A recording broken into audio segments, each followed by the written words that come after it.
All right, everybody, welcome back. I'm so excited for this deep dive because we're tackling a question that has haunted humans for centuries, probably even longer.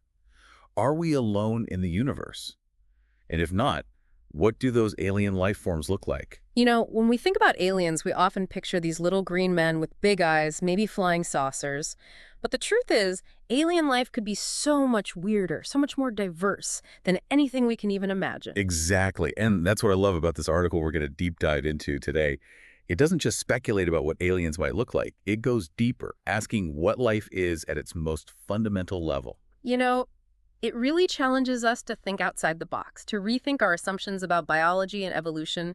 It even suggests that things we consider completely normal, like sitting on the couch and watching YouTube, could be considered universal traits of intelligent life. Okay, wait a minute. Watching YouTube. Universal. How does that even work? Explain yourself. Well, we're getting ahead of ourselves a bit, but that's the point. This article takes us on a wild ride through the possibilities of life in the universe, and that's what we're going to do in this deep dive. I'm strapped in and ready for the ride. So, where do we start? Well, the article kicks off by tackling the most basic question of all: what is life? I mean, we all know it when we see it, right? But can we actually define it in a way that applies to life beyond Earth? Yeah, that's a good point. We can't just assume that alien life will be similar to what we see here on Earth. So, how does the article define life? It digs deep into the fundamental characteristics of life, like storing information, kind of like we do with DNA, and being able to reproduce, but with variations, so you don't end up with just clones. That makes sense. So, Like, what about you? What do you think is the absolute most important characteristic of life? The thing that makes life, well, life. hmm, that's a tough one. But for me, I think the article really hits the nail on the head when it talks about entropy. See, life is all about creating order, about fighting against the natural tendency of things to fall apart, to become chaotic. It's like constantly tidying up your house, only on a molecular level. So, even if aliens are made of some weird exotic substance, they would still need to have a way to stay organized to keep from falling apart.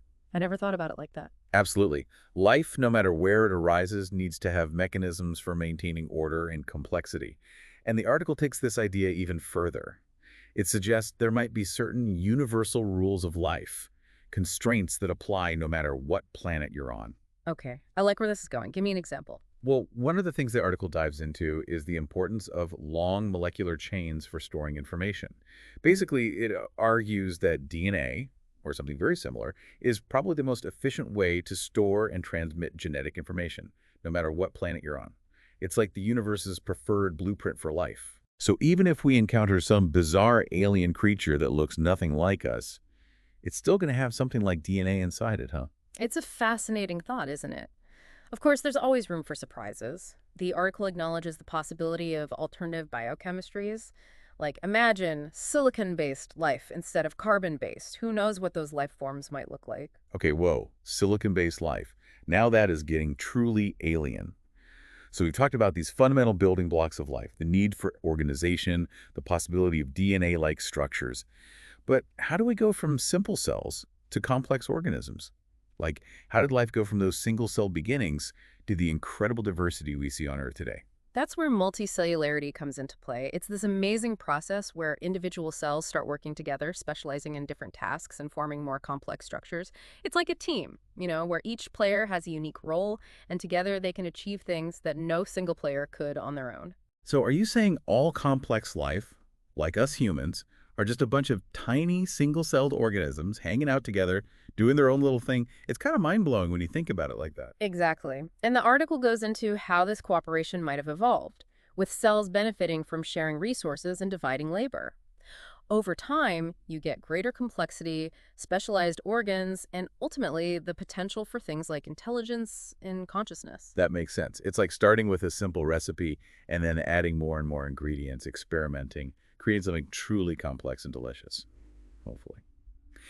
Speaking of complex life, I have to admit I was a bit surprised when the article started talking about parasites. Hmm. I mean, who wants to think about those creepy crawlies when we're talking about aliens? Well, parasites are a natural outcome of evolution, right?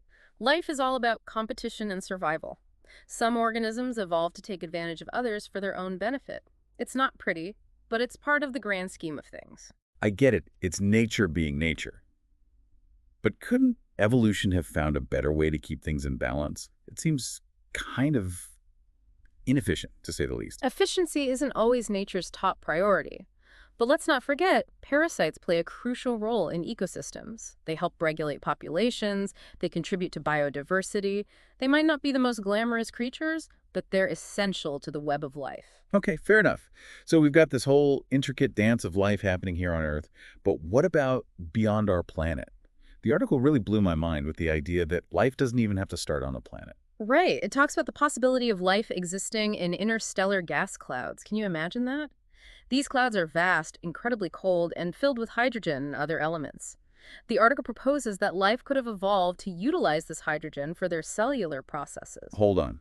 Life in space, Yeah. floating around in these frigid gas clouds, no sunlight, no solid ground, just existing in the void. That's just incredible. What would something like that even look like? That's the beauty of it. We have no idea. It could be microscopic, existing as a thin film within the cloud.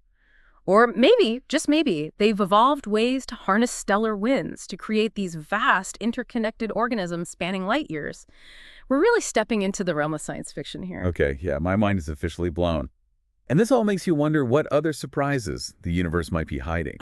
And it makes you think about something else. The article explores artificial life. Mhm. I mean, yeah, humans are creating AI. We're building virtual cells. Are we heading towards a point where the lines between natural and artificial life become blurred? That's a really deep question, and I think that the article is pushing us to think about it seriously. It raises the question, what happens if our creations, our artificial life forms become so complex, so intelligent that they surpass us? Yeah, that's both exciting and a little terrifying, isn't it? Yeah. And it makes you wonder about something else. What if WE are living in a simulation created by some super advanced intelligence? I mean, who knows, right? The simulation hypothesis is definitely a mind bender. And while we might never know for sure, it highlights just how little we truly understand about the universe and about the nature of consciousness itself. Wow, we've covered so much ground today, from the basic building blocks of life to these mind-boggling possibilities of alien life in gas clouds, and even the potential for artificial life to surpass us. It's amazing, isn't it? This article really takes us on a journey through the vast unknown, forcing us to question our assumptions and to expand our understanding of what's possible. Absolutely. If you're as fascinated by these ideas as we are, definitely check out the full article. We'll include a link in the show notes. And until next time, keep looking up at the stars and wondering what might be out there.